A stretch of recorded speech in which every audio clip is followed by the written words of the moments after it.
Hey everyone, this is Josh from Before. I'm here with McFarlane Toys DC Multiverse, Blackest Night, Deathstorm.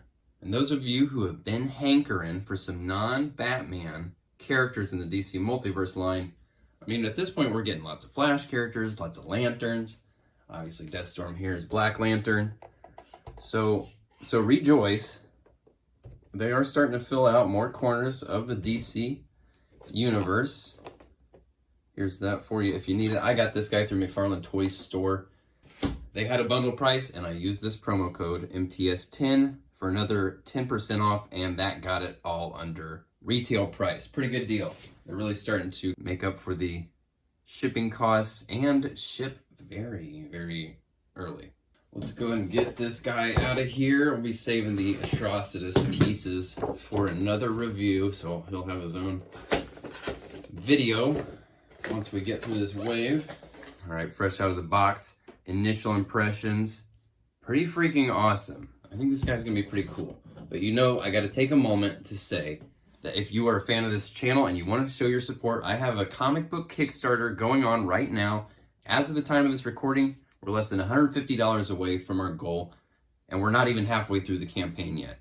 The comic's called Drop Shadow Graphic Design Vigilante. I'll spare you the full plug because I have a lot of other videos on this channel covering the comic in more detail. So check those out if you would. If you're a fan of this channel, if you've been a fan of this channel, you like the reviews and the content that I'm posting, and you want to show your support, even if you don't want to back the book and you just want to contribute $1, every little bit helps. So thank you very much. The response has been overwhelming, and it is sincerely appreciated. Now let's get into Deathstorm here. Okay, so I was talking about this a bit in the Blackest Night Batman review. The Lantern corner of the DC universe, it's not one that I'm super familiar with. I know a lot of the characters and some of the storyline scenarios, but I don't tend to read those. And I've had some comments that are saying that this Blackest Night storyline, it's not just Lantern specific, it's kind of a big DC universe crossover, so maybe I'll check it out. Appreciate everyone that's been giving me the first-hand knowledge there. Always good to get good recommendations. This guy's rad, guys. Again, also like the Blackest Night Batman, these, I don't love a lot of these shapes that are on the costumes. This guy in particular, they've got him silver where it's meant to be, I think, glowing based on the artwork, kind of glowing from within. I don't know if this, just communicates that entirely.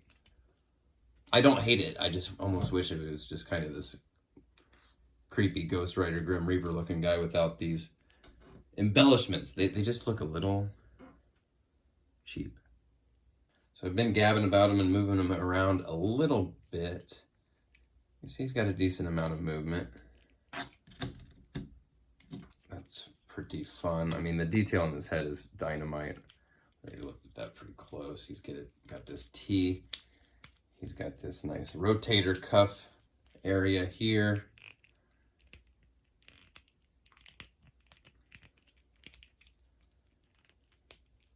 Bicep cuts on the arm. Love the looks of this. I love the way these arms look. It feels like, it started off as kind of a traditional superhero costume that kind of fused into his skin.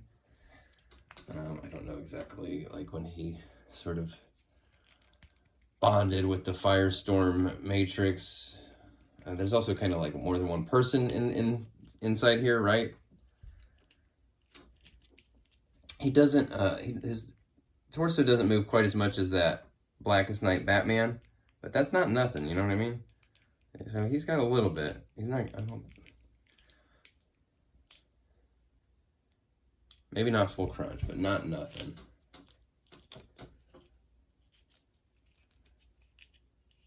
Legs are pretty good. Again, not quite as much range as Batman, but it'll be pretty good. We'll definitely want to see him flying a little bit too.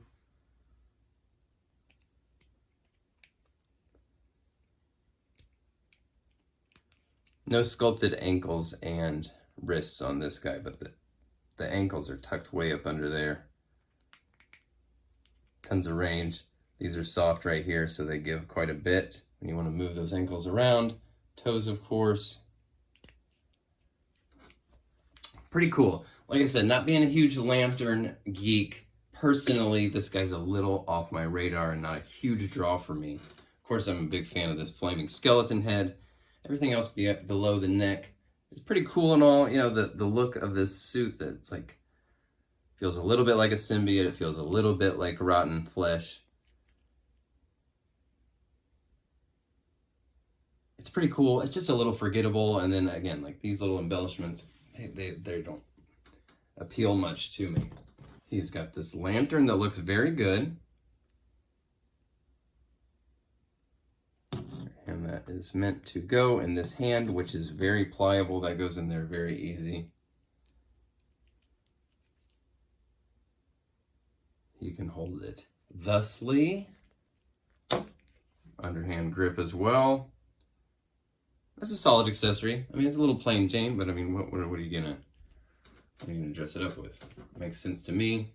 So we can look at him next to some lantern adjacent characters, and I think if you're not super concerned with canon, you could maybe even throw someone like Haunt from the Spawn line as, you know, on his team. These guys feel like they could be allies in whatever evil scheme they've got cooking up. I mean, go nuts, right? Canon is fine, but the toys, play with them. Who cares, right? And while we're here, you may know that frequent commenters and participants on this channel are inducted into the From Before Figs Rogues Gallery. And today's entry is going to be our friend, Vagabond. Vagabond, a great presence on many live streams. Thanks so much for showing up to all those, Vagabond, hanging out, leaving comments, keeping the conversation going. Let's hear it in the comments of this video for our friend Vagabond. So I think that's about all I have for Deathstorm. I gotta admit, beyond the flaming skull, there's not a lot here for me personally. Overall, I'm probably not gonna need this guy. I'm just not gonna have space on the primo shelves for him. It's just not the corner of the DC multiverse that I'm trying to fill out. But Lantern fans should rejoice. This is a great Black Lantern character. Very well executed, just like I said. Not a huge draw for me personally. But you know you got to get this guy if you're going to build Atrocitus, and we will be building Atrocitus. So stay tuned for more reviews from the Blackest Nightwave. Thank you again for everyone that's been checking out the Kickstarter. Again, if you don't want to take too much out of your fig budget, you just want to drop $1 in the bucket, that's greatly appreciated, folks. Every bit helps, and it's greatly appreciated. I will talk to you all very soon. Thanks for watching. Bye.